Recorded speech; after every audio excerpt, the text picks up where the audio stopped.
ዌብሳይት ዴቨሎፕ ለማድረግ የግዴታ ሁለት ሶፍትዌር አፕሊኬሽኖች ያስፈልጉናል። በመጀመሪያ ቴክስት ኤዲተር ማለትም ኮድ ኤዲተር ያስፈልገናል። በመቀጠል ደግሞ ዌብ ብራውዘር ያስፈልገናል። ለቴክስት ኤዲተር የምንጠቀመው ቪኤስ ኮድ ማለትም ቪዥዋል ስቱዲዮ ኮድ ማለት ነው። እሱንም እዚህ ዌብሳይት ላይ ገብታችሁ ዳውንሎድ ማድረግ ትችላላችሁ። ለዌብ ብራውዘር ደግሞ የምንጠቀመው ጉግል ክሮም ነው። በጣም ፋስት ፍሪ ዌብ ብራውዘር ስለሆነ ጉግል ክሮምን እንደ ምርጫ አድርገን እንጠቀማለን። ሌሎችም አሉ ግን ነገር ግን እኚህ ሁለቱ ሶፍትዌር አፕሊኬሽኖች በጣም ተወዳጅ እና በጣም ፋስት ፓወርፉል የሆኑ ቴክስት ኤዲተር እና ዌብ ብራውዘሮች ናቸው። እኚህን ሶፍትዌሮች ኢንስቶል ካደረግን በኋላ በቀጥታ ፎልደር ክሬት እናደርጋለን። ክሬት ያደረግነው ፎልደር ውስጥ እንገባና አዲስ ዶክመንት ክሬት እናደርጋለን። ስሙንም index.html ብለን እንሰይመዋለን። ኢንዴክስ ብለን የምንወስድበት ምክንያት ኢንዴክስ የሚለው ስያሜ እንደ ሆም ፔጅ ስለሚቆጠር ነው።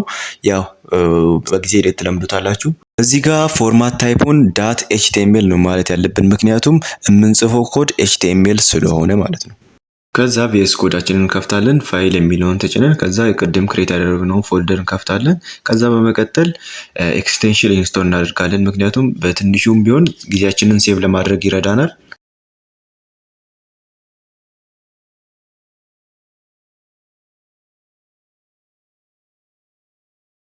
ከዛ ክሬት ያደረግነው ዶክመንት index.html ላይ ውስጥ ገብተን ራይት ክሊክ አድርገን ኦፕን ዊዝ ላይቭ ሰርቨር እንለዋለን።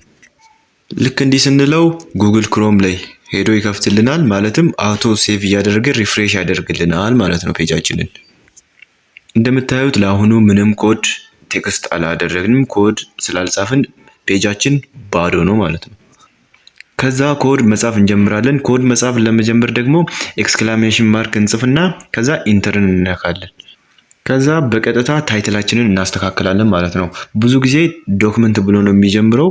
ዶክመንቱን ወደኛ ታይትል የፔጃችን ታይትል ላይ እንቀይረዋለን። እዚህ ጋር እንደምናየው እኔ ማይ ዌብሳይት ብየዋለሁ። ከዛ እዚህ ጋር የፔጃችን ታይትል ይቀየራል ማለት ነው። ከዛ በመቀጠል ኮዳችንን የምንጽፈው ቦዲ ታግ ውስጥ ነው። የትኛውንም ኮድ የምንጽፈው ፔጃችን ላይ እንዲታይ የምንፈልገውን ኮድ የምንጽፈው ቦዲ ታግ ውስጥ ነው። ለምሳሌ ሄዲንግ ታግ ብንጠቀም ለምሳሌ h1ን ብንወስድ እስኪ this is h1 እንግዲህ እንደምታዩት ፔጃችን ላይ ዲስፕሌይ ሆኖ የታየው h1 ነው ማለት ነው።